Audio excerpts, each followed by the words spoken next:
Good morning, everybody. Why break the habit of a lifetime? I'm going to do the really corny thing and say, can you all hear me in the back? Excellent. I can't see you through the rain, but it's good. This is so dangerous. I was telling the folks here that I did a presentation a few weeks ago and they had a similar sort of live feed up. What I didn't realize when I kept getting all these sort of huge amount of laughter, I thought, I'm good, but I'm not that good. My brother was tweeting stuff in. And I kind of look around out the corner of my eye, I'm seeing things going up like, don't believe him, he's a liar, That's not his own hair and stuff like that. But thank you so much for that incredibly warm welcome. And it's obviously a huge honor and a privilege to be the first speaker of this inaugural conference. I'm very flattered. Thank you. Thank you for arranging the weather to welcome me from London. That's excellent. You guys in Vancouver must be really sick of this, but when I arrived here, I've got some friends in Seattle, and I called them to say I'm here, and they said, where are you? I said, I'm in Vancouver, and they said, is it raining? And I said, no. They said, you're not in Vancouver. So, but it's good. Anyway, to business. A little bit about me, you've heard a little bit, but just to put a little bit more into it. I spent most of my working life working for British Telecom. Did a variety of things there. You can see them in front of you. The best thing is for a while I was global organizational development, sort of setting up BT's operations around the world. No one seemed to have spotted when I adopted that as a title. It actually meant if I was global organizational development, my acronym was GOD. You could have some fantastic discussions about reporting arrangements.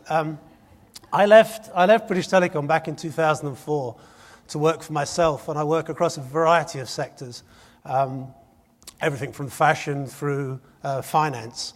But I got into working in the gaming sector thanks to the good folks in Nova Scotia who invited me to speak at their conference. And that was about 4 or 5 years ago now. And it's been an incredible journey for me into this incredibly fascinating. I choose the word, I paused for a little while because it is fascinating. When you come into a new sector like gaming and gambling, it's been an education for me, and I want to share some of those things with you. But just to finish this, I haven't spent my entire time in British Telecom. In my days in British Telecom, I resigned twice and I was fired twice. And I did other things as well. The other point about putting Dottori up there is I'm half Italian, which means it is incapable for me to stand still, which will annoy some of you, forgive me. It also means I will speak very fast, and I do have this strange accent. So if I lose you, just wave your arms and I'll try and slow down, okay? This is absolutely true. I have an ego that is bigger than that bay. So when I was coming here, I Googled John Luff, Vancouver. Up comes a picture of a tombstone. So I thought, I knew they were doing a bang-up job organising the conference, but that's a little excessive, planning ahead. So I thought perhaps they knew something which I didn't. I promised to try and entertain you, and I promised to share some things with you.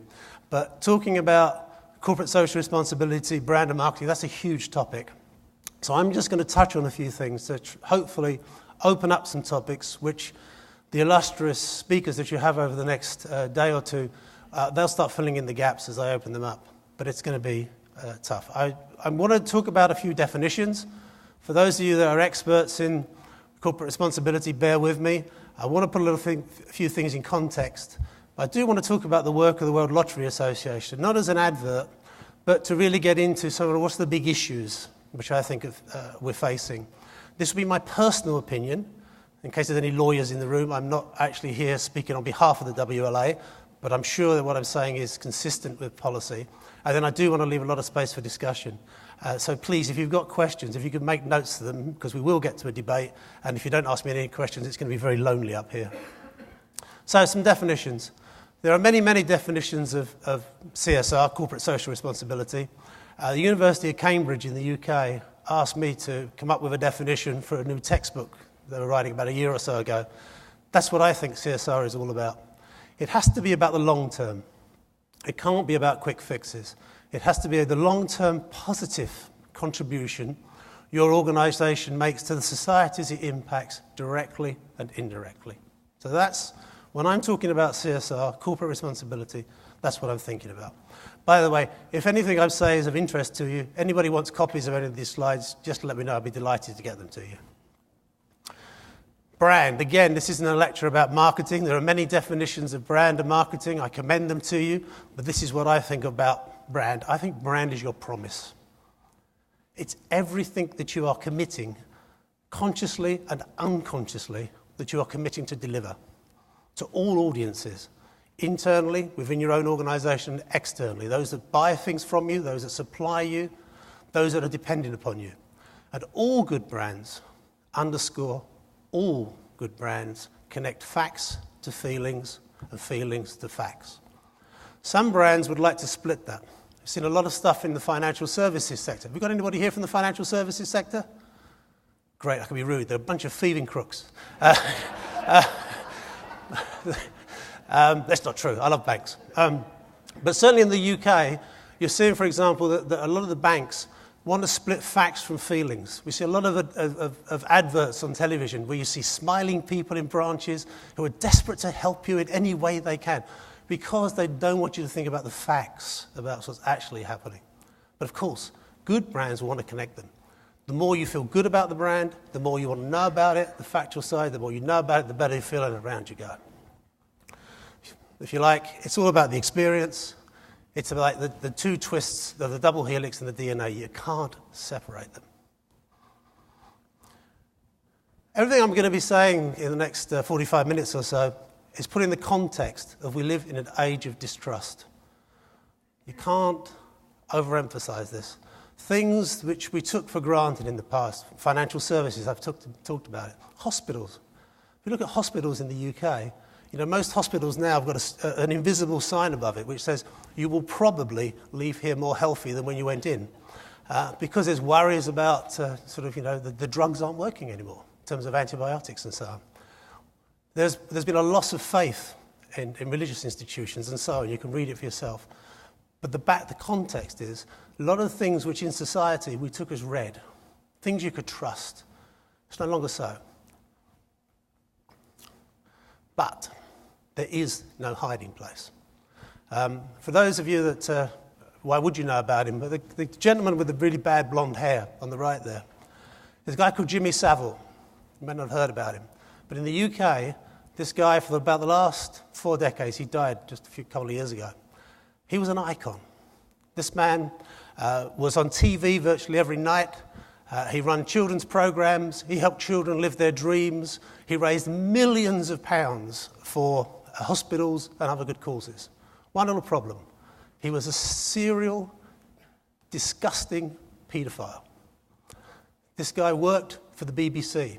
You cannot get a more iconic brand than the BBC. He used the facilities of the BBC to groom small children.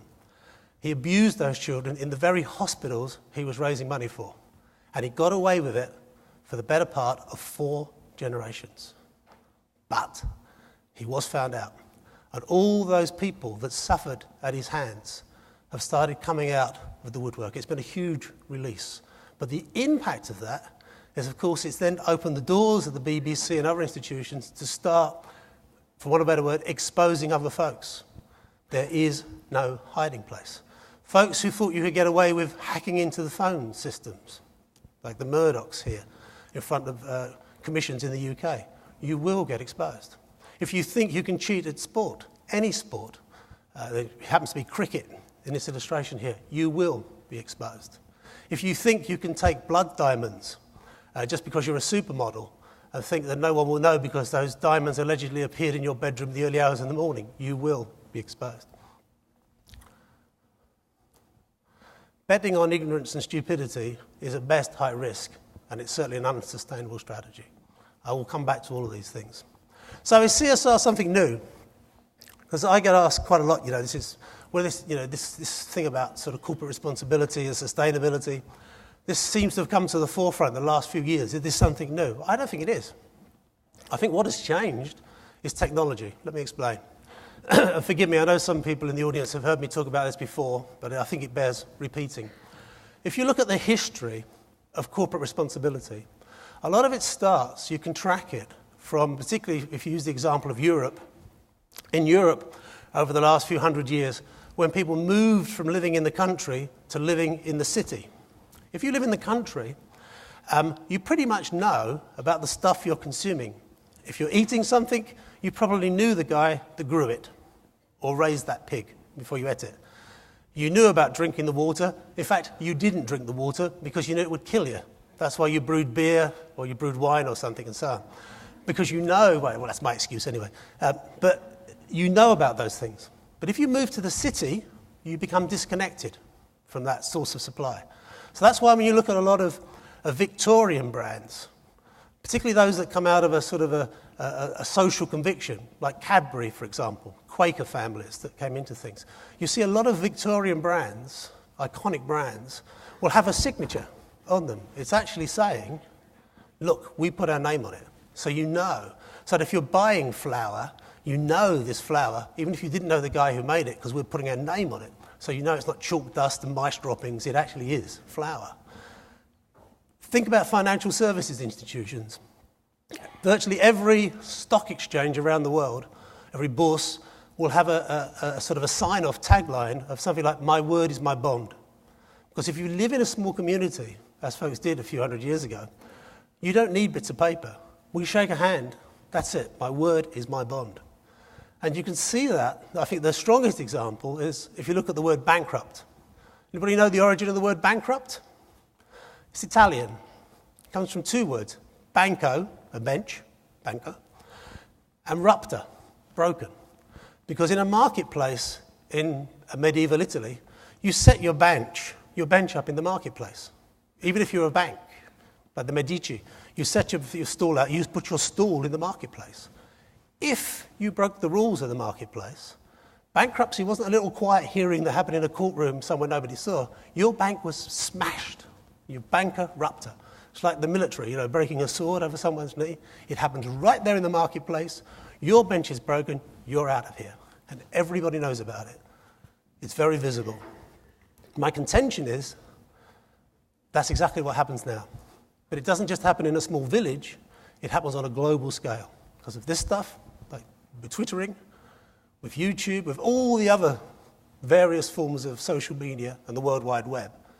If you break the rules of the marketplace, if you transgress the rules of the society you operate in, if you are not seen as being honest, if you're not being seen as a positive contributor to that society, everybody knows in a nanosecond, worldwide. This is another thing. I'm just get these introductory bits out of the way, then I'm going to home in on the gaming sector. This, I think, has been a very interesting phenomenon over the last few years. When I first started my journey into corporate social responsibility and sustainability, everything that I could read, everything that I was picking up by attending conferences and so on, most of the discussion was around the means of production. It was about climate change, it was about acid rain, it was about deforestation and so on. It was about how we were trashing the planet. And of course, that has to be the most important discussion, because if we trash the planet, everything else is conversation. However, I will observe that in the last probably 3 to 5 years, there's been a real shift in focus from talking about the means of production to talking about the means of seduction. Not just what are you selling me, but how are you selling it to me?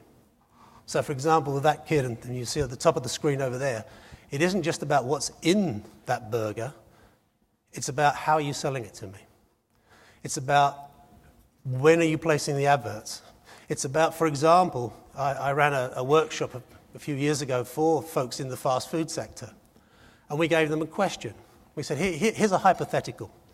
Imagine one of your counter staff, every single day, they see the same child comes in, and he buys the big burger, and he buys the shakes, and he buys the fries. Before school, and he comes in at lunchtime, and he comes in at the end of school, buys the same stuff, and is visibly getting bigger. And the question we posed to the fast food industry guys was, what level of responsibility do you have in terms of thinking about that child's diet? What's your level of responsibility? What do you think they said? Nothing to do with us, we only sell the stuff. The argument beloved of arms manufacturers. We only make the guns, we don't use them. I don't think you can get away with that anymore. It has to be about how are you selling things to me as much as the actual product, and we'll return to that quite a bit. So, Let's get a few things out of the way in terms of CSR and brand reputation. Is this making sense, by the way? Good, thank you. 3 things in terms of CSR, and again, forgive me if I know there are many people in this room who will be experts in this area, but for those of you that may be new to this area, when you think about corporate social responsibility, you're always going to be juggling 3 things. Corporate governance, how is your organisation set up? You've heard in the introductory remarks this morning what great strides have been made by many lotteries in terms of embedding into the very way that they go about business, responsible gaming and gambling. So corporate governance, how you set up is going to be about part of it. Next part is going to be about the community, the external community, and your own folks that work for the organisation. How are you engaging with them? And then finally, it's going to be about sustainability. Word on sustainability. In the English-speaking world, if you talk about sustainability, most people instantly in their heads go to sort of environmental sustainability, physical sustainability, of course. I contend that sustainability is also about 2 other things as well. It's about economically sustainable. So it's not just about, are you looking after the planet? Absolutely forefront, most important. But actually, is what your organisation doing sustainable from an economic point of view? Similarly, is it sustainable from the point of view of maintaining your society? If you think about CSR, you're always going to be communicating 3 things. You're going to be communicating, obviously, the law. Are you legal, clean, honest, and decent? You're also going to be communicating your own values, the things you take to be self-evident truths about your own organisation. And you're going to be having to think about what it is you're going to communicate, how are you going to communicate it, particularly with the explosion of new technologies, but critically also, what's your tone of voice? What I mean by that from a marketing point of view is when you're trying to communicate what your organisation stands for, are you going to be lecturing people? Are you going to be saying, we're learning, we want to share things with you, work with us? Do you want to say we're topic expert? Whatever. But the important thing is you need to be consistent. An inconsistent brand is an oxymoron. You don't want different parts of the organisation communicating in different ways. You need to sort out what it is you're saying and how you're saying it. Now, the final thing on there is value add. You want to be thinking about what's the value add. Now, obviously, if you're a commercial organisation, you'll be thinking about how is it that we're driving up revenue and driving down costs. But I also think that increasingly, particularly in regulated industries, and these days I can't think of a sector that isn't regulated, but if you're particularly in a regulated sector, you need to be thinking about how you're going to demonstrate your value add in terms of, are you making life better for the society that you operate in? Are you making life easier? This is not a new idea. This has been around for a long time.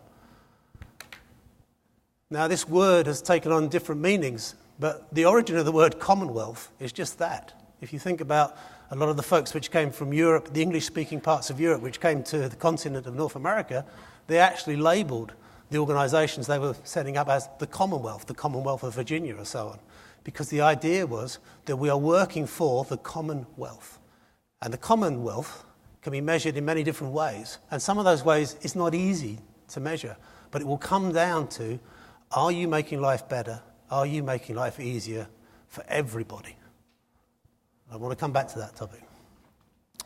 So, the final bit on these kind of introductory remarks is that when you think about corporate social responsibility, when you're thinking about this positive contribution you are making to grow the Commonwealth, it's not one size fits all. In terms of how you think about these things, there are gender differences, there are cultural differences. I've read so much about CSR, which is usually written from either a European or a North American point of view. There's so much more to be done in terms of looking into what works for other societies in Asia, in South America, in Eastern Europe, and so on.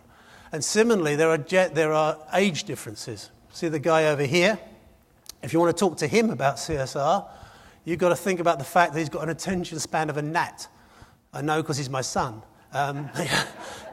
If you want to engage with him, you've got to be realising the fact that he's going to have his iPad going, he's going to have his iPod going, he's going to be tweeting, he's going to be all sorts, and he'll usually be eating at the same time as well. So if you want to engage with him, it's very different to how you engage with the guys in suits. It's very different how you engage people with different cultures. So let's get on to a final few remarks here. These are soundbite things, but these, if I wanted to leave you with some things to think about, if I'm being interviewed about CSR and brand and marketing, these are my sort of soundbite quotes to sum up what we've just been talking about. We live in an age of transparency at the speed of light. I find it hugely entertaining that when I'm working for some organisations, they will talk about external communication and internal communication as though they are separate things. They're not. If you commit anything electronically in your organisation, the only safe assumption is it's in the public domain. Because if you commit anything electronically in your organisation, there's a 14-year-old out there with a modem that can find his way into it. Transparency at the speed of light. There is no hiding place, even if you wanted to. Geography is history. Anything that happens in any part of the world is instantly visible to everybody else in the world in nanoseconds. Instantly nanoseconds. Neutral is not an option. Let me explain what I mean by that. When the Earth's crust was still cooling, and I was working for British Telecom a few years ago, and I used to manage the press office, if we didn't want to talk about a topic, we would say no comment. So if someone said to us, what do you think about climate change? I would say, hey, we're a phone company. No comment.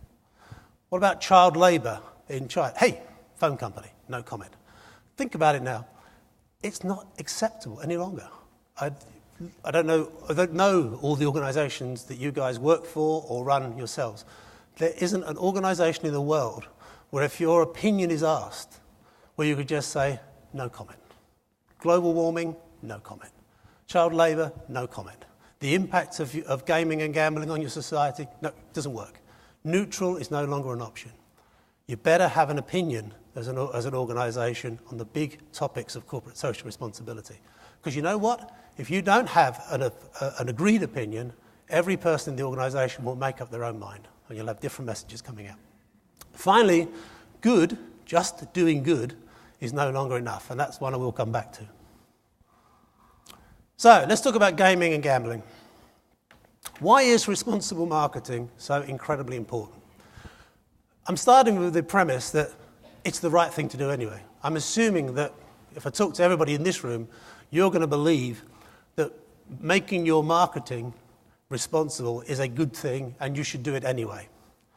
But supposing we were talking to some folks outside of this room that needed convincing, here are some things they might want to think about. In this particular sector, as in all sectors, regulators are becoming far, far, far more sophisticated. The days when gifted amateurs were being put in charge of regulations, people who didn't know nothing about the sector, people who had some broad idea, gone. These guys are now backed up with teams of experts in depth. They know what they're talking about, and they know they wield power. The regulators now, as this industry is opening up, as more opportunities occur with online and so on, these guys, they're the ones who are your gatekeepers, and they're getting more and more sophisticated. And they will want to look at your marketing. Similarly, the analysts, the folks that comment upon the sector, they are equally getting more and more sophisticated, and they have all these tools at their disposal. We've talked about it, that everyone is exposed. We live in an age of transparency at the speed of light. So if your marketing isn't responsible, it isn't the case that you might be discovered, you might be questioned, it might be sort of looked into over a period of time. It's happening right there. We have choice and convergence. The folks that consume your products, the folks who game and gamble, have an explosion of choice now, and it's getting bigger and bigger. Similarly, we're seeing convergence, as you know, but if I'm talking to folks outside the sector, we might make distinctions between gaming and gambling. But what happens when Facebook becomes Facebooky? As it will. What happens when every piece of technology that you pick up, when you buy that new iPad or whatever, it has an application built into it for gaming and gambling? As it will. So the distinctions that we make between gaming, gambling, and so on, and just pure playing games, whole generations coming through who will not see a distinction between playing a game for fun and playing a game for reward. It's converging. So an explosion of choice and a convergence in the sectors. That equals, from a marketing point of view, brand flight. What that means is, as a consumer, when you have a confusion, an explosion of choices, you go for the brand you know and trust. So when Facebook becomes Facebooky, if it's a strong brand, that's where they'll go. Then you have the rule of three. If you have an explosion in any kind of sector, more and more operatives, more and more players coming into a sector. I used to teach at business school, and one of the hard rules there always was, when you've got loads and loads of players, there's always a shakeout. Where the top three, the 80-20 rule, if you want to look at it another way, a small number of players dominate. And in that scenario, you're entering a brand war. And when a brand war happens, in an age of transparency, those big brands will want to make absolutely certain that their marketing is not only responsible, but is seen to be responsible. And that then has an impact on everybody else. Everybody will need to play by the same rules. Finally, in a sector where it becomes more and more expensive to operate, where there is more and more technological change, where there is globalization, where different folks are bidding to run franchises in the gaming and gambling sector around the world, you'll have to work with partners. And when partners choose to work with one another, they will not put their brands at risk. They will want to know that the people they're partnering with will not damage their brand. So they want to see that they are visibly marketing in a responsible way. And then on top of that, you've got all the non-sector specific reasons for being responsible. Retaining the right staff, motivating the right staff, staying out of the law courts and so on and so forth. So I think responsible marketing is incredibly important. It's the right thing to do from a moral point of view, but it also is an economic survival imperative. If your marketing isn't responsible in an age of brand flight, brand war, and brand safety, you will go under. You will disappear. So let's talk about the work of the World Lottery Association. The reason I want to do this is not, as I say, not as an advert, but to give you some background, is because I want to share with you what I see as the big issues, the big challenges that are facing the sector from a marketing point of view. We have a panel, the World Lottery Association, and the reason I put these folks up here is just to sort of show that when you hear the great work that so many, for example, Canadian lotteries are doing in terms of getting accreditation, you've heard, here we are right here, BCLC, the top level accreditation, for example, same as the folks across on the East Coast as well. They're being judged by this sort of panel. These are not lightweights. If you look here, Maria, who chairs the group, one of the world leaders in terms of accounting, in terms of reporting, right across the CSR area.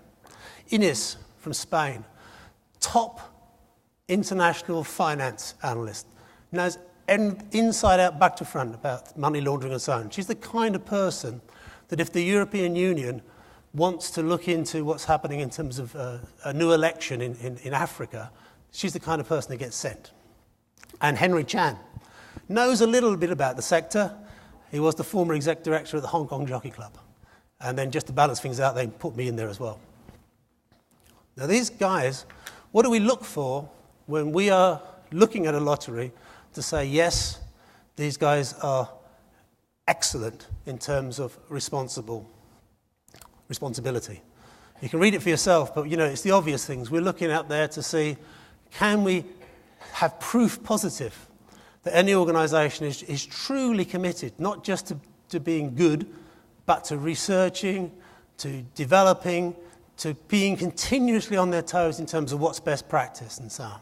Do they do the right things in terms of making sure that their employees and their retailers really buy into, understand, and can be seen to be operating their program? Are the games that they use, are they designed with responsibility hard baked into them? Are they using the products that you'll hear other speakers talk about in the next couple of days? Increasingly, remote gaming channels be coming to the forefront with iGaming.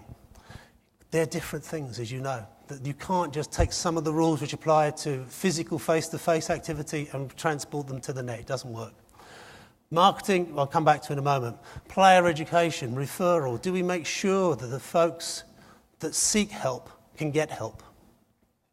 Do you really engage with all your stakeholders? And the key word there is engage. And how is it all reported?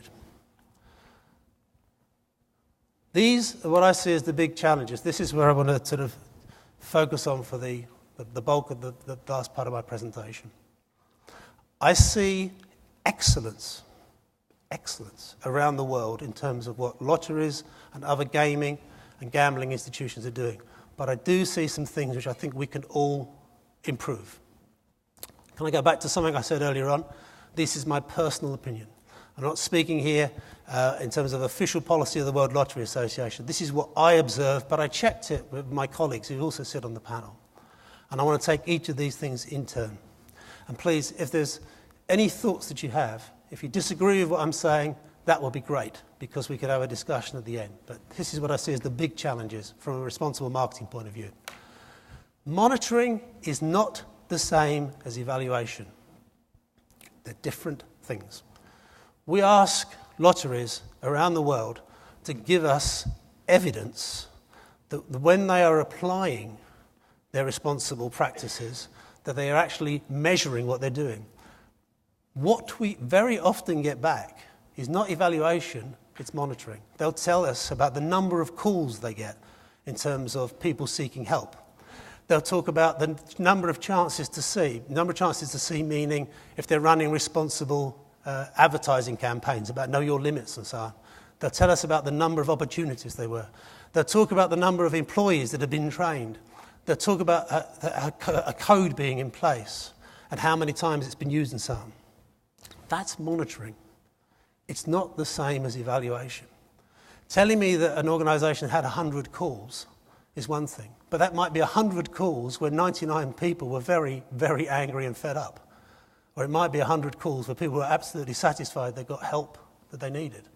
Telling me that there was 1,000 opportunities to see an advertisement is not the same as telling me that that advertisement was effective. It might have been rubbish. It might not have changed anyone's behaviour. You actually need evaluation to say not only that somebody saw that advertisement, but they really understood what it was about, and critically, they changed their behaviour. When we're looking at the measurement, very often, or when we're looking for evaluation, we often see that a lot of the facts and figures we get back are internal. It's been done by the organisation's own folks. Now, I don't criticise them in any way, but clearly that does not carry the same weight as getting an external organisation to do the evaluation. Critically, the thing that we're after in terms of all of this, if you're looking at responsible marketing or responsibility across your whole policies and practices, the critical question is, did behaviour change? So if you're training your own employees, did their behaviour change? Not just tell me the number of courses they attended. Did the behaviour change? If you have retailers who you want to really ensure understand your policies and practices, do you know, proof positive, do you know that their behaviour is the behaviour that you require? If you are running advertising about responsible, know your limits, gaming and so on, do you know that people's behaviour changed? If you're offering treatment referral, if you're offering helplines, do you know what people thought about the help that they got as opposed to just offering it? Now, this is a huge task. I absolutely appreciate it. But the good guys are doing this stuff. And the good guys in a brand war will be the winners. So, evaluation is not the same as monitoring. There is a difference between marketing communications and all of your marketing. Very often when we ask folks, when we're working with lotteries, by the way, not just lotteries, it's right across the gaming and gambling sector, whether it's casinos, whatever it is. If you're asking folks about their marketing, typically they will talk to me just about their marketing communications, their advertising, promoting, that kind of activity. I've put up a few things here, and I'm definitely not going to name names because I will end up in jail. But these are some of the things which I've seen, which are not just marketing communications, they're about all marketing. I've seen pricing and packaging that were absolutely aimed at children. I've seen organisations whose code of practice says we do not market to minors, to juveniles. the same organisations I have seen, by complete coincidence, just around the time of Halloween, and when trick-or-treat bags are being put together, just happen to have lottery tickets that are in Barbie-coloured packages that have Disney characters on them, just before holiday time. But they're not sort of they're not focusing on minors by any chance. We see examples of impossible notification. I had a sub-Saharan African lottery applying for certification in terms of responsible marketing, and they told me that all of their winners were notified electronically. Now, you don't have to know too much about sub-Saharan Africa to know that there's an awful lot of people out there that don't have mobiles or access to the net. But they claimed that that was an example of their excellence in marketing. We have denial of addiction. We have lotteries who say that they don't spend too much time worrying about responsibility because their games are so good that nobody could possibly be addicted to them. It's kind of like, which planet are we living on? We see deliberately addictive gaming. This will get a bigger problem.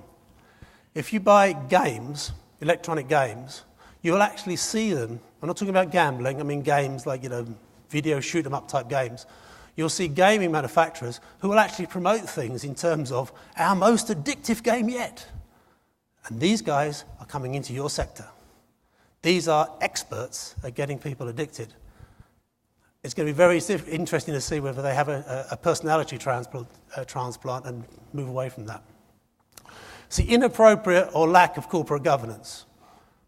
Now, you can walk around these tables, that any of you that are interested in how to sort of embed responsible behaviour into your organisation, because lots of the lotteries represented here are examples of excellence.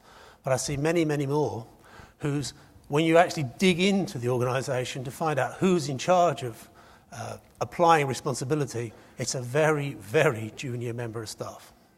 It's not a decision maker right at the top. It's somebody over here. And I see, or rather I don't see, lots and lots of examples of lack of transparency. People are living in another planet where they believe that they can hide behind sometimes it's very difficult to find your way through their online activity. It's very difficult to read their annual report. And they believe that if you sort of mystify everything, we'll never notice. Not possible. We live in an age of transparency at the speed of light. So when we're talking about marketing, what I commend to you is it's not just about marketing communications. It's about all of your marketing activity and making sure that it's responsible. These are two different things. And many organisations try, almost like schizophrenically, try to separate them. Marketing of responsibility and responsible marketing. So let's step outside of the gaming sector for a moment and think about alcoholic beverages. There are many examples around the world where folks selling alcoholic beverages will run marketing of responsibility campaigns. Know your limits. Don't drink too much alcohol. They will be doing that at exactly the same time as they are running campaigns which are as much alcohol as you can drink, it's happy hour. Schizophrenic. You need to bring them together. And a lot of the examples I see from lotteries around the world when they're talking about responsible marketing, what they actually give me is examples of marketing of responsibility. They show me their campaign in terms of know your limits and so on. That's excellent. But what I also want to know about is all of your marketing responsible? The last thing up there is beneath contempt, borrowing responsibility. You see it all about sustainability, people that just slap on a bag. I'm not a greenback.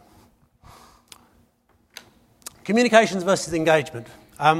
When we ask lotteries for examples in terms of their responsibility, lots of lotteries will show about their excellence in communicating. They'll show us their website, they'll talk about the annual report, they'll talk about the volume of information that they transmit, that they communicate. That's great, it's absolutely fantastic. It's not the same as engagement. It's not the same as really, communication is one way, what you really want is a dialogue. And what's interesting there is there are wonderful examples around the world. In fact, there's representatives in the room from some of the lotteries who use it, Camelot and so on, in terms of social media. Social media, if you're not using it to engage with your communities, you are missing a huge trick. And that really means that you are really getting beneath the skin. Rather than just communicating, this is what we're doing, you're actively inviting a dialogue. Tell us how we're doing, share your concerns, let's think about them. Really embedding, and critically acting as a facilitator. You cannot cure the world's problems. What you can do is act as a facilitator, as we're seeing today, with excellence like BCLC saying, look, we invite you all, let's have a discussion. It's different from just communicating. This is fascinating for me, given what we've been seeing up here, for example.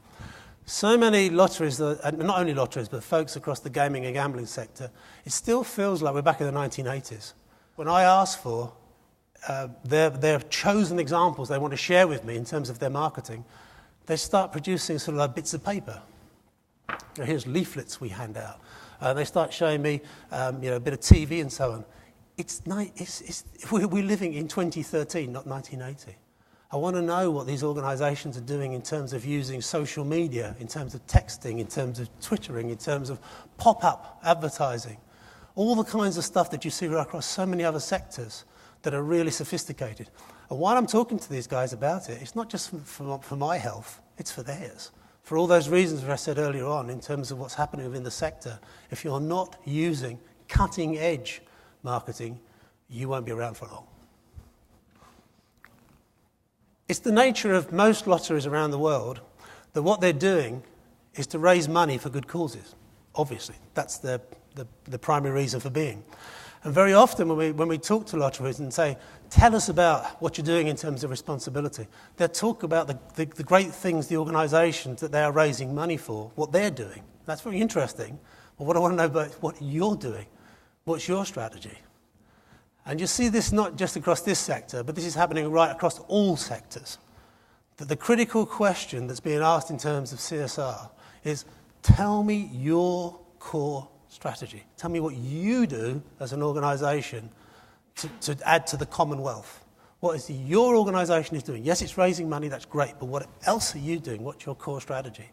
So the example I put up here is the guys over on the other side there are Marks and Spencer's. Anyone who doesn't know Marks and Spencer's is one of the biggest retailers in the UK. They come up with this genius idea a few years ago of talking about Plan A. There is only Plan A because there can't be a Plan B. So they stripped out all the 1,001 little messages that they were putting about. If you walked into most retailers, or you buy a cup of coffee, you'll see all over it that these beans are fair trade, they're grown in equatorial this, we're raising this cup is recycled. It's like refrigerator noise. When you have a humming going away at the end, you tune out. It's just too much. I can't read all that stuff anymore. I put some examples up there, I started collecting them. I bought a carton of juice a few months ago, and it actually said on it, this is chemical free. I don't know what sort of levels of education we all have, but you don't need to go, very beyond grade school. The only way it could be chemical-free is if it was a vacuum. It doesn't work. I stopped a truck near my shopping mall because it had written on the side, supporting the environment. I asked the driver, what did that mean? He said, I just deliver the stuff. Carbon offsetting, don't get me started.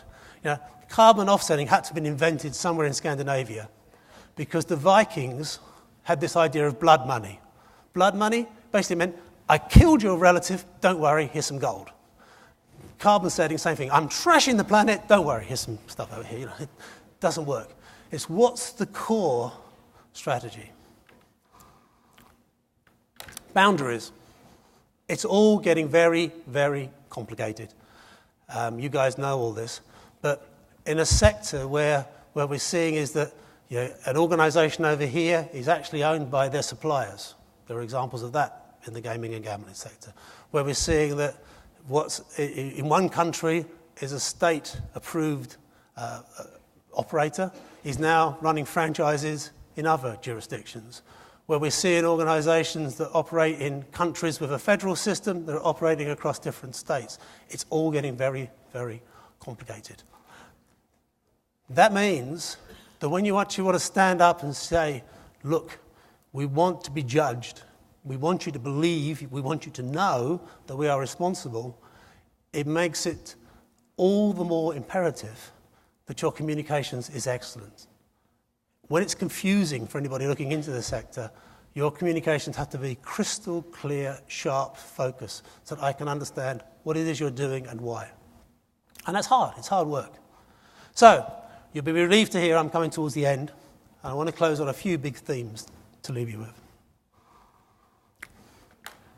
You can choose not to care about CSR.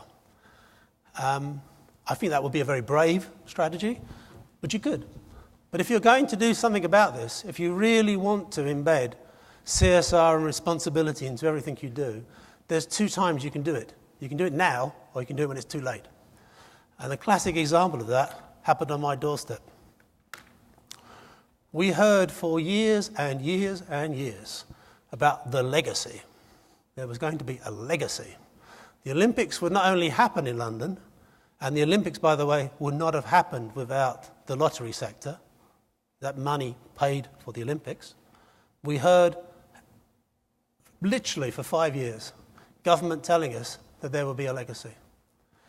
When it became obvious that the Olympics was going to be a huge success, and it was, front centre then came from everybody, the press and analysts, great, let's hear about the legacy. What is it that is actually going to change? And we heard lots of stuff from lots of politicians, and if anybody in this room can show me any example of where anything has actually changed as a result of the Olympics, I'd love to have that conversation with you. You don't do it too late, you build it in from the beginning. Quantity and quality. I work across a lot of different sectors. I did quite a bit of work in the sports sector. And it's very interesting when you talk to organisations and you say, give me some examples of the excellence that you have in terms of CSR, responsibility and sustainability. And very often what I get is a checklist. Lots and lots and lots of things. We're raising money for this, we're doing this, we're doing that. The example I put up there is Chelsea Football Club. I did some work with Chelsea and I went in to talk to these guys and said, tell me what it is you do for the community. Tell me what it is you do in terms of CSR responsibility. We stopped counting at 400 good causes that they supported. Then you've got all the causes which the players support themselves and the owners and so on and so forth. It's very, very different from having a clear focus. Now, I know it's tricksy for yourselves because you raise money if you're in the lottery sector. You're raising money by definition for lots of different good causes. But the critical question is, what's your core strategy? And you can learn a lot of other guys. I don't know if you recognise that guy over there. There's a guy called Jamie Oliver. Celebrity chef in the UK, if you've not come across him. Jamie is always focused like a laser on whatever it is, the particular good cause, the champion of whatever it is in terms of CSR at any one moment in time. Doing lots of things is not the same thing as having a strategy. A shopping list is not a strategy. So if you want to talk to me about your organisation, yes, of course, you need to give me the quantity, the many good things you're doing in terms of raising money. But critically, I want to know what's your strategy. Can you pitch to me, in brief, what it is your organisation does in terms of its responsibility, its CSR strategy? Because if you can't articulate it, you've lost me. Meaningful contribution versus feeling good. This is a bit tricksy, bear with me, let me explain. I work with a lot of organisations around the world where they really deeply care and they deeply want to do good. It's a natural human reaction to want to use your energy to respond. So, for example, you see at the extremes that if, for example, there's a natural disaster, if there's a tsunami, if there's an earthquake, if there's a war, the immediate aftermath, a lot of people, their immediate impulse is to say, let's get out there and let's do something about it. Let's go help. Let's go volunteer. Let's go and do things. That sometimes is not the best thing you can do. Actually just quickly responding and raising money, yes, it's necessary, but you can do more good long term by actually applying the skills you have within the organisation.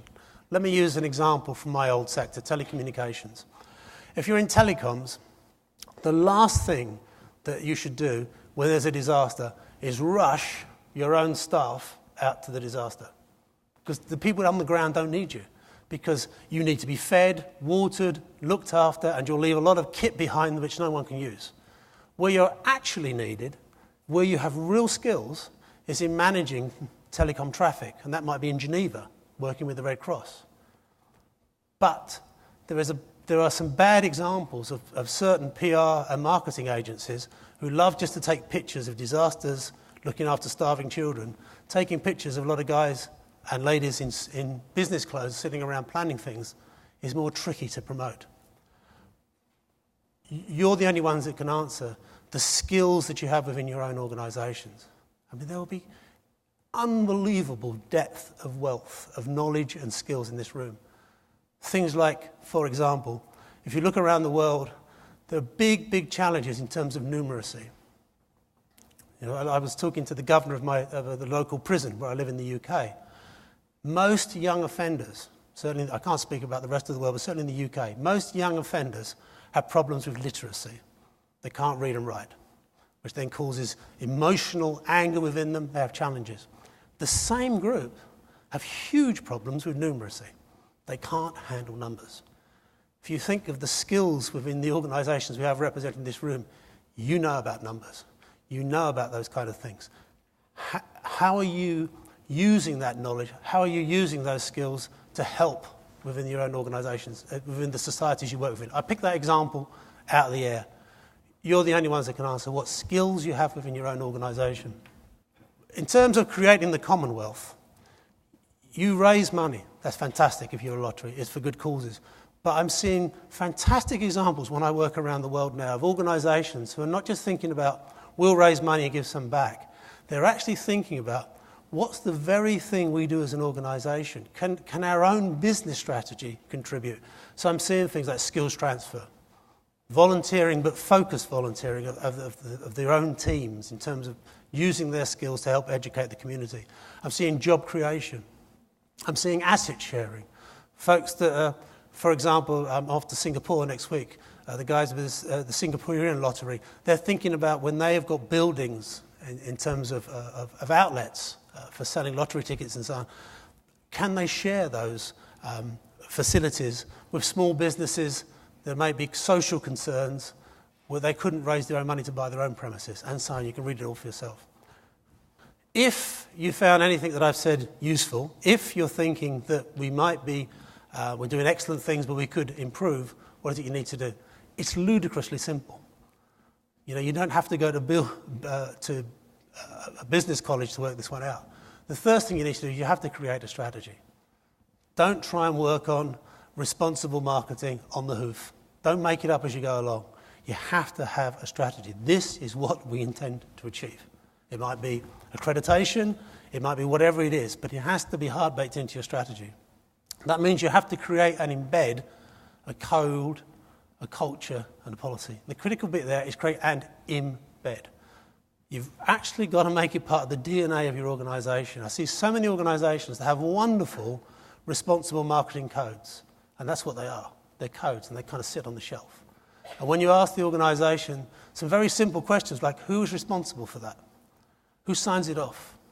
Where's the policy? Where does the proverbial buck stop? When an agency, a marketing agency doesn't apply it, whose proverbials are on the line? It has to be absolutely embedded. You have to have then a plan, and that plan has to be visible.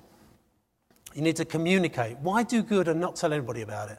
If you're doing great things, and you'll hear lots of examples in the next 24 hours or so, communicate them, share it with the world. This is what we're doing and we're proud of it. Critically, be evaluated. Do your own evaluation, that's great, but be evaluated. Don't just monitor, evaluate. Have proof positive that your marketing is contributing to the Commonwealth. The very last faults. Most of you that have had any kind of education in marketing will have been told about the 4 Ps. I think there are 5. Marketing is made up of promotion, communication. It is all about the product. Of course, it's about pricing, and it's about placing. Where do you sell this stuff in the marketplace? Critically, what's happening now, in an age of distrust, in an age where we live an age of transparency at the speed of light, is people are actually calling into question, what is the purpose of your organisation? Now, I'm going to use 2 examples, which I will stay out of jail because they're in the public domain. But Amazon and Starbucks, big problems in Europe at the moment because everything they're doing is absolutely legal. It's necessary because they're doing what they should do, which is generating wealth for their shareholders. But, for example, in the case of Starbucks, they paid virtually no tax. They spent their entire time working out how not to pay tax. That called into question from the consumers in the UK, what's the purpose of this organisation? Why do we want them? Why do we allow them to be in our society? If they're just here to take the maximum amount of possible and take the money elsewhere, we don't want them. What's the purpose of this organisation? So when you're thinking about your marketing, it is about those classic 4 Ps, but the critical other thing you have to think about is, if I had to stand up at a party and say, this is why I'm proud of working for my organisation, it isn't just about values and things anymore, it's central to your own marketing. This is the purpose, this is what we do. As I said right at the earlier part of my address, increasingly now the discussion is about not just what it is you're selling, it's how you're selling it. Increasingly, brand value derives as much from how you go about your business as the actual product, and that will become increasingly important as we live in an age of transparency at the speed of light. This is so mind-numbingly simple, I'm almost embarrassed in putting it up. But you have to make sure that everybody inside the organisation believes in what you're doing. If you can't sell it inside, you can't sell it outside. So all those tools and techniques that I've been talking about in terms of social media and all the rest of it applies as much in terms of internal use as it does as external use. Get everybody on side. CSR will not replace the basics. I've seen some folks go overboard. Just because you're doing good, don't neglect the basics. Trust is what we're all aiming for. Trust, as it says in the Oxford English Dictionary, the belief or acceptance of a fact without reference to an alternative source. Do I trust you? Yeah, that's great. And if I really trust you, on some kind of scale, many organisations can actually go beyond that. I have faith in you, meaning that you just get on with it. I beyond trust. You just go do what you're going to do. It's fantastic. None of that works unless you have my respect. The obvious example is the financial services sector. And you're seeing lots of stuff around the world in the financial services sector. They're running advertising like you've never seen to say, trust us. We'll trust them once they can do the basics, right? And I think that applies critically in a sector like the gaming and gambling sector. Yes, you're going to have to pay attention to all those high-level CSR stuff, but the end of the day is you've got to do what you're doing week in, week out with competence, which you do. But if you haven't got that, you'll never get trust. And this is the final 2 slides. Everything that I've been talking about in terms of responsible marketing, CSR and branding, this is what it's all about. It's about emotional commitment. Emotional commitment for the folks that work for your organisation, emotional commitment from your customers, emotional commitment from regulators, everybody that you touch. Emotional commitment is the trigger to discretionary effort. Will I go that extra mile for you? Will I work that bit harder? Will I be more creative? Will I, as a customer, forgive you if you make a mistake? It's discretionary. Emotional commitment cannot be bought. You can't bribe your way to doing it. You can't just do another bit of competition, another quick reward. You can't do that. It has to be hard-won over time. And it's worth far more than financial, intellectual, or physical commitment. Just because I show up is not the same as saying I'm emotionally committed to this organisation. People are seldom persuaded to live your brand, as it were, by logic or bribery. They have to believe in you. So all those things I've been saying about responsible marketing, they're there for a purpose. They're there to create emotional commitment. And if you get emotional commitment, you will win in those brand wars and so on. So my very last thought is this, before we get to discussion. Your brand is your promise. It's everything that you commit to deliver, consciously and unconsciously. Therefore, I think integrity is not optional. But you don't have to believe that. But if you don't believe that, then in the words of Warren Zevon, you better be prepared to send lawyers, guns and money.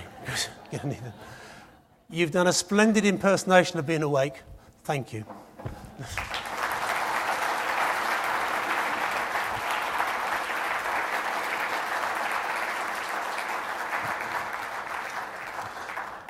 I'm nervously looking in case my brother has been online, Now we get to the really important part.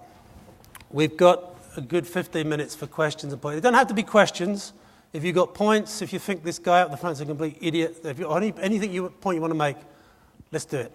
But equally, I'll take questions. If you raise your hand, we'll get your microphone to you. Somebody talk to me. Anybody? There we go. Usual rules, if you say who you are, that would help the rest of us. Don Feeney, Minnesota State Lottery, U.S.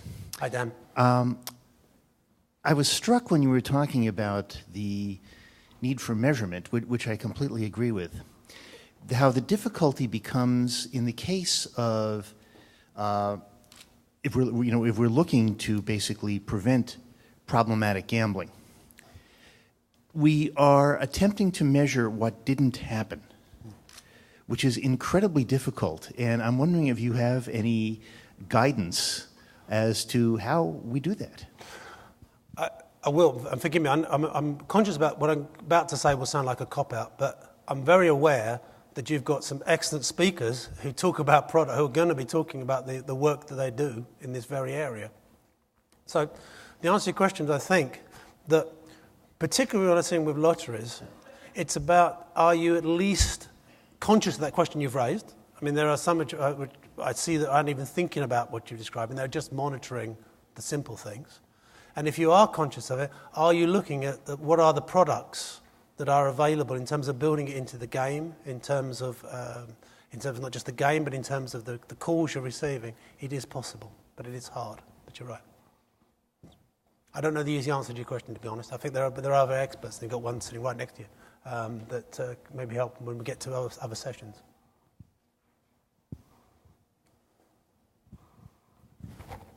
There you go. Oh, there's someone who knows all about it. There you go. Thanks for that, John. I'm Richard Wood from GamTalk and GamRes Research Consultancy. I liked your the picture of Jamie Oliver there, and the comment that you made about his kind of laser focus on CSR. And he raised the profile of school dinners in the UK and pointed out how bad they were for people and not very nutritional and so on. But one of the unintended consequences of that was that a lot of parents took their children out of school dinners, and instead they went to takeaways and ate burgers and fries and things. So I just kind of wanted to raise that point about it's very important to consider the unintended consequences, that you might think you're doing the right thing, but sometimes that's not the case at all. Yeah, you're right. You're absolutely right. The law of unintended consequences. What I would say in defence of someone like Jamie, he had his strategy and he went for it, and there were things which happened which he hadn't predicted, but then they started reacting to it. So it's like everything else. It's like any kind of strategy. You can't just write the strategy and walk away. You've got to adapt it. You've got to move on. So the many things, examples in this room of good works that you all do, there will be unintended consequences. There will be things which will be difficult to measure. They come back. The question then is, do you have in the structure of your organisation the ability to react, to move quickly, to respond, and to be honest about it? The critical thing from a marketing point of view, and you know, God bless him, Jamie was one of the good ones, is if you make a mistake, or if there's an unintended consequence, not a mistake of your making, but there's an unintended consequence, don't deny it. Stand up there and say, bring on the debate. It's hard, but it's the only way to do it. Back to you guys.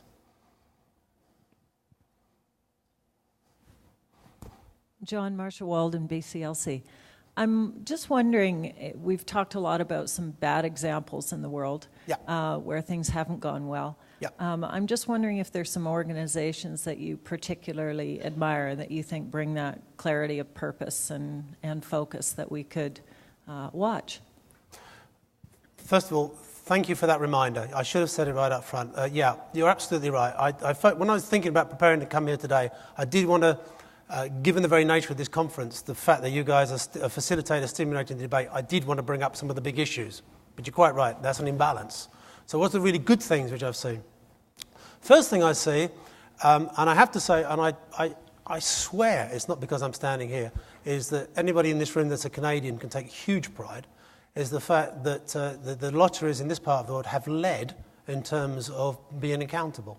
When you look at the work through the WLA, what I feel is one of the best examples of goodness is the very act of saying we want to be evaluated, you know. And if you're not successful first time around, it's people coming back and saying thanks for the feedback, let's fix it. So I've seen examples right from the Maritimes right the way on through to your good selves in Canada here of that. The most important thing I see are people are saying, let's be evaluated and taking the feedback, because that's hard. That's hard. I think one of the best examples we see of lotteries around the world is when they've done something which isn't good. Saw examples with Korean lotteries, for example, recently, where we went back to them and said, we don't think you're doing very well here. Or I'll use another example, and it's difficult to quote examples because without their permission, but I will use this permission because I know it was a good one. Singaporean lottery put a lot of time and effort and energy into being evaluated, but they didn't do a very good job at communicating it. So we had to go back to them and say, do it again, do it again, do it again. So the answer to your question, what was good about that, was they stayed with it. They kept coming back to us and kept trying to improve. I'll pick up two more examples, and again, I'll use them because I'm sure they won't mind because they're here. Camelot in the UK, if I take an example of goodness, I think I've seen outstanding work in terms of use of social media. Really getting into using whether it's Twitter, whether it's 1,001 other examples of social media. I've seen some really good examples of that which could be learned of, which I think is really good news as well. I've seen some very innovative things in the US in terms of sort of unusual marketing, use of drama in terms of getting into schools, in terms of getting into colleges. I've seen stuff where they're doing things at fairs, at county and state fairs where they're actually using drama and things. So if I had to sort of prioritise, because I could give you lots and lots and lots of examples, and I'm happy to share those on any particular topic. If anyone's interested in a particular topic and they want a good example, I would. What I would prioritise in answer to your question is the really good guys are the ones who step up and say, we want to be evaluated, and who take the feedback on the chin and get it and fix it next time around. The other good guys are the ones who are getting into some of that stuff which I talked about, like social media, like innovative marketing. And then the other good guys are the ones who are doing the things which you've heard examples of, where they are hardwiring responsibility into their organisation. We have a very clear structure. You know who's responsible. You know which committee is running it. You know who has authority to sign off. And there's good examples of that. Does that help? Have I answered some of the questions there? But what I would say is if anybody here wants a particular example of anything they're interested in, I'll be delighted to share it with you. Hi, John. Serge with BCLC. First of all, I just want to commend you on a great presentation. Thank you. Second of all, your check's in the post. Okay. Yeah, exactly. Second point was you had mentioned a very important concept, which was sustainability. Yeah. And, very important socially, very important responsibility, but very important environmentally. But you had raised a point about economic sustainability, and I thought that was excellent because really that is what keeps the engine driving long term. So great point there. And you had also had another note about the power of social media. Yeah. And how word can get out like wildfire. And I was reading a column this morning about somebody who was a patron of Subway, had actually measured a foot-long sandwich from Subway, and it was only 11 inches. And they put that on the Subway's Facebook wall. They got 100,000 responses within 15 minutes. Subway had actually removed that post and got a lot of negative publicity from it. So it's just amazing, just an example of how quickly things can spread. You're absolutely right. If you do good or bad now as an organisation, expect to see it on YouTube within nanoseconds. That's the power. By the way, economic sustainability, to underscore your point again, why it's so important, it's misunderstood. The most corporately irresponsible organisation is one that goes out of business. Doing good going out of business isn't much use as a long-term strategy. So in terms of those three overlapping circles, yes, of course, environmental sustainability. Trash the planet, the rest is conversation. But I think there's been an imbalance in the conversation, particularly as we've gone into a worldwide recession. We need to be thinking about, is what we're doing economically sustainable, and is it socially sustainable? For those of you that work with First Nations, does it work with that society? Are some of the things which we are promoting in terms of responsibility, do they work in all cultures around the world? Is one size fits all? So socially sustainable is a big issue as well. Guys, we've got one last question. Lady there. No, you're going to get a microphone. Great, thank you very much. So my name is Azima, and I'm a clinician working with a problem gambling program. So my question is, this whole idea of integrity seems incredibly important, but how do you deal with the fact that in some ways integrity requires balance and pulling back a little bit? So if you're so for example, the example of the child that was eating McDonald's 3 times a day. Ooh, I didn't say McDonald's. Oh, okay, all right, not McDonald's. Okay. I just felt my lawyer. So how do you, like, okay. Sorry, forgive me. That's okay, that's okay. So integrity in some ways is about being socially responsible about whatever it is that you're doing, so that moderation and balance is the most important thing. And there's moderation and balance where there's excess is happening, so that needs to get pulled back, and moderation in terms of where it's not happening at all, where it would be useful for people to come into the middle a little bit. So I guess my question is, how do you deal with integrity in a culture whose values and norms are more? It's not less is more, but more is more. Yeah. You're trying to get the most and get the maximum, but that's not balance, and so it just feels like this integrity question is kind of, you're caught between a rock and a hard place. So that's just what I'm wondering about. It's an extremely important and powerful point. I think what I would reflect is that the balance has moved, and in meaning that, well, let me stay with that example I used earlier on, because it is in the public domain and my lawyers won't have a fit. Starbucks' strategy in the European Union, if you went for the maximise profit, keep our taxes as low as possible, short term, your finance director would throw a party and be deliriously happy. But if you look at that as a longer term strategy, particularly where you're having to do with regulators, will we give you permission to be in our countries? Will we let you open those branches where you want to open them? Then you need to have a mind to that, and your word is a good one, moderation. Where's the balance between that short-term take and a long-term responsible policy, where responsible isn't just because it's driven by our own values, it's the right thing to do, it actually makes economic sense from a marketing point of view to be somewhere in that moderation. We've seen it in the UK, a lot of debate around the press, where there's been a whole parliamentary commission into things like phone hacking, where that short-term, just get a quick story out there, might be good for a sort of, circulation immediately, but it kills your reputation in the long term. In this sector, where increasingly folks will be looking to run franchises, where you'll be looking as one operator to maybe run, on behalf of another operator, then you need to be seen to be doing the right thing in terms of, again, appealing to not just regulators, but to the press and to the public in general in organisations. So how I would answer your question is, I get employed by many big corporations and countries and legislators around the world. I have to go in and put on the table exactly the question that you've posed. And the response to your point is, I have to put it back to the board. I can't answer the question for them. I have to say, where is that balance? But I can tell you this, it has to be, and your word is a great one, it has to be a moderation between the two. That cutthroat, maximised profit, gone. You can't do that anymore. In an age of transparency at the speed of light, in an age where every sector is regulated, you have to be thinking about doing the right thing, makes economic sense, is economically sustainable as well as morally right.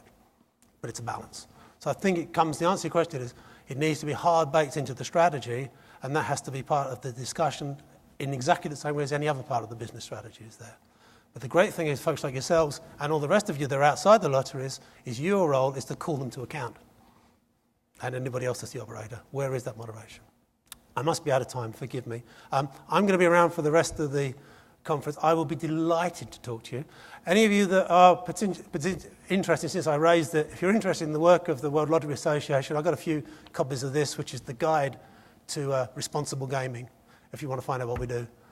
Thank you so much for the invitation. It's been an honour and a privilege.